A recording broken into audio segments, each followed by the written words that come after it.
নমস্কার বন্ধুরা, তোমরা সবাই কেমন আছো? আমি ভালো আছি। চলে এলাম আরেকটি ভিডিও নিয়ে মম অ্যান্ড মাম ব্লগে। সবাইকে আরও একবার ওয়েলকাম। আমাদের পাড়াতে আজ মা শেতলার পুজো, তাই জন্য মায়ের মন্দিরে পুজো দিতে গেছি। আর দেখো সবাই কত সুন্দর ওখানে ডালা দিয়েছে। আর এখানে মায়ের পুজো হবে দেখে একের পর এক তার প্রস্তুতি পর্ব চলছে। আর এখানে এই যে মামনি কুলোতে তেল, সিঁদুর, বাতাসা, চাল দিয়ে কুলোতে পুজো দেওয়া হচ্ছে। আর এদিকে মাকে শান্ত করার জন্য একটু পাখার হাওয়াও দিয়ে নেওয়া হচ্ছে। আর সত্যি বলতে এখানে না খুব একটা আসা হয় না বছরের অন্য সময়ে, একমাত্র এই মা শেতলার পুজোর দিনটাতেই আসা হয়। আর এখানে যে এতগুলো মন্দির রয়েছে আমি সত্যিই জানতাম না।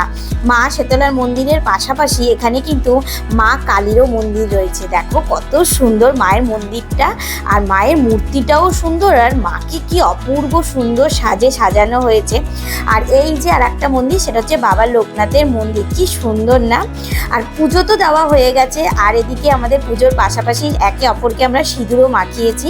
তো পুজো দেওয়ার পর না এখান থেকে একদম ইচ্ছা করছিল না বাড়ি যেতে, কারণ বাইরে তো প্রচণ্ডই গরম, কিন্তু এখানে কিন্তু সেই গরমটা একটু অনুভব হচ্ছে না, কারণ এখানে এত সুন্দর ঠান্ডা হাওয়া দিচ্ছে। আর সামনে যেহেতু গঙ্গা, তাই হাওয়াটা আরও ভালো লাগছে। তো কিছু তো করার নেই, এখন বাড়ি যেতে হবে।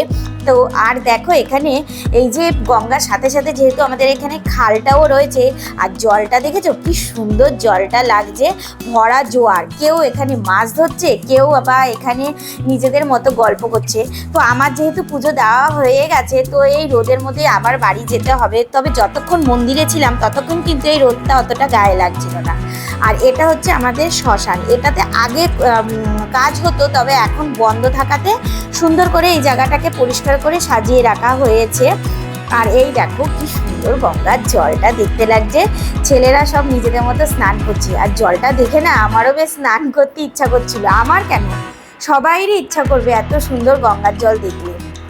আর সাথে দেখেছো এই গোলাপির ছোট্ট ফুল গাছগুলো, তোমরা কি কেউ নাম জানো? আমি না এটার নাম জানি না। তো আজকের দিনে আমাদের নিয়মে খেতে হয় এই যে পান্তা ভাত, মানে আগের দিন করে রাখা জল ঢালা পান্তা ভাত, আলু সেদ্ধ মাখা, মুগ ডাল, আর গন্ধরাজ লেবু, আর বড়া। তো আজকে মা শেতলার পুজোতে আজকে আমাদের এটাই খাওয়া হবে, নিরামিষ খাবার।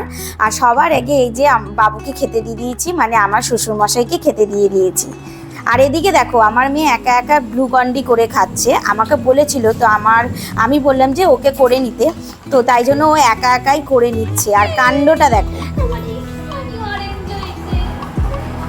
তো একা একা যেহেতু অল্প দিয়েছি গ্লুকন্ডি, তাই জন্য এরকম কীর্তি করছে ও। আর দেখেছো ওটা গ্লুকন্ডি জলে গুলে খেয়ে পোষায়নি দেখে আবার গ্লুকন্ডিটাকে প্লেটে নিয়ে শুধু শুধু খাচ্ছে। মানে কি ভালোবাসে গ্লুকন্ডি এরকম শুধু শুধু খেতে। কে এরকম আছে বলো তো গ্লুকন্ডি শুধু শুধু খায়? আর গ্লুকন্ডি খেয়ে এত আনন্দ হয়েছে, ওর ভালো লেগেছে। দেখেছো পাগলের মতো একা একা নাচছে। এই দেখো আর একটা কীর্তি দেখো, খাটের এভাবে ধারে কেউ বসে বললেও শুনবে না, দেখেছো বসে আবার নাচ করছে। আর হঠাৎ করে তারপর ঝড় বৃষ্টি ওঠাতে ব্যাস চলে গেছে কারেন্ট। আর কি করা যাবে? চলো ভিডিওটা আজকে এখানেই শেষ করছি। তোমাদের কেমন লাগলো কমেন্ট করে জানিও। টাটা।